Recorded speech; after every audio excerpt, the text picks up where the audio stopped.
గనుక శ్రమలు వచ్చినప్పుడు, బాధలు వచ్చినప్పుడు, లేకపోతే శ్రమలు పడుతున్నప్పుడు, శోధనలు పడుతున్నప్పుడు మనం మొట్టమొదటిగా తెలుసుకోవాల్సిన విషయం ఏమిటి అంటే దేవునికి విధేయులై ఉండాలి. ఎక్కడో ఆయనకి మనం విధేయులుగా బ్రతకలేదు అనే విషయాన్ని అర్థమవుతుంది. ఎక్కడో ఆయనకి విధేయతగా ఉండడానికి మనము దూరం అయిపోయాము అనే విషయాన్ని మనకి జ్ఞాపకం చేస్తుంది. కనుక మనకి శ్రమలు చూసి బాధపడడం కాదు, కానీ శోధనలు చూసి, బాధలు చూసి బాధపడడం కాదు, ఏంటి పరిస్థితి అని అనుకోవటం కాదు, కానీ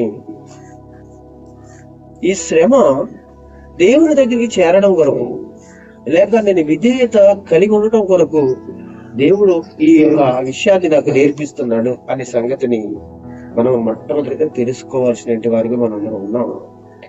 అది ఎవరైనా సరే, భూమి మీద ప్రతి ఒక్కరూ కూడా విధేయత కలిగి ఉండాలి.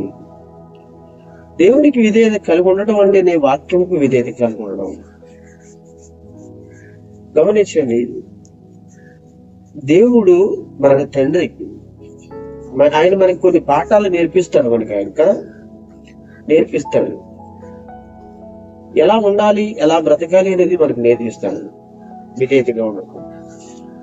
అలాగే భూమి మీద తల్లైన వారు, తండ్రి అయిన వారు, పెద్దలైన వారు కూడా ఉంటారు. వాళ్ళు కూడా కొన్ని సంగతులు మనకి నేర్పిస్తారు.